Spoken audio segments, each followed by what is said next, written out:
تبارك الذي بيده الملك وهو على كل شيء قدير الذي خلق الموت والحياة ليبلوكم أيكم أحسن عملا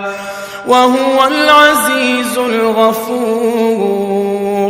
الذي خلق 7 سماوات طباقا ما ترى في خلق الرحمن من تفاوت فارجع البصر هل ترى من فطور ثم ارجع البصر كرتين ينقلب إليك البصر خاسئا وهو حسير ولقد زينا السماء الدنيا بمصابيح وجعلناها رجوما للشياطين وأعتدنا لهم عذاب السعير وللذين كفروا بربهم عذاب جهنم وبئس المصير إذا ألقوا فيها سمعوا لها شهيقا وهي تفور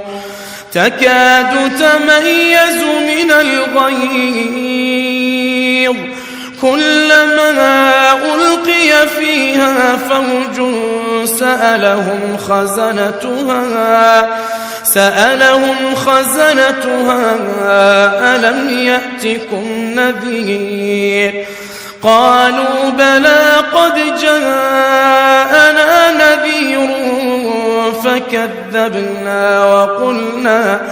فكذبنا وقلنا ما نزل الله من شيء إن أنتم إلا في ضلال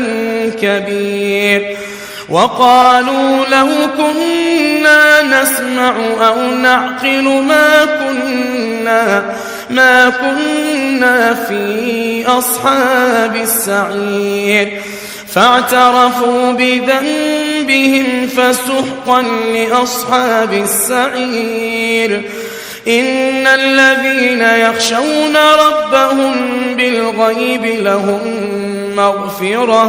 لهم مغفرة وأجر كبير وأسروا قولكم أو اجهروا به إنه عليم بذات الصدور ألا يعلم من خلق وهو اللطيف الخبير هو الذي جعل لكم الأرض ذلولا فامشوا في مناكبها وكلوا من رزقه وإليه النشور أأمنتم من في السماء أن يخسف بكم الأرض فإذا هي تمور أم أمنتم من في السماء أن يرسل عليكم حاصبا فستعلمون كيف نذير ولقد كذب الذين من قبلهم فكيف كان نكير أولم يروا إلى الطير فوقهم صافات ويقبضن ما يمسكهن إلا الرحمن إنه بكل شيء بصير أمن هذا الذي هو جند لكم ينصركم من دون الرحمن إن الكافرون إلا في غرور أمن هذا الذي يرزقكم إن أمسك رزقه بل لجوا في عتو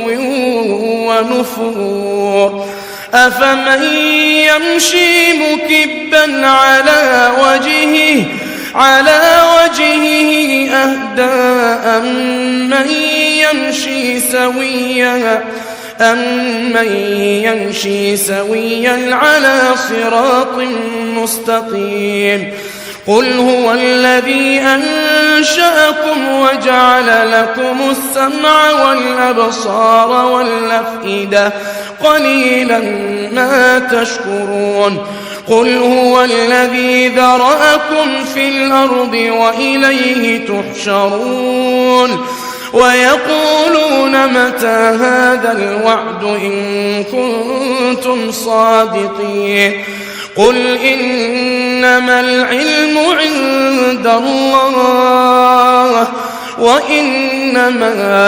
أنا نذير مبين فلما رأوه زلفة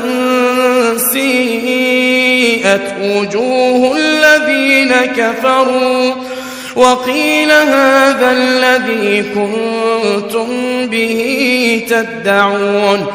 قل أرأيتم إن أهلكني الله ومن معي أو رحمنا فمن يجير الكافرين من عذاب أليم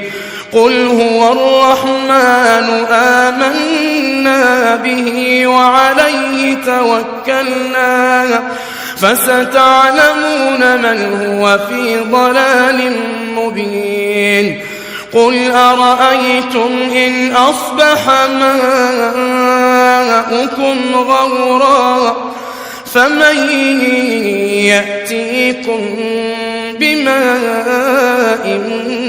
معين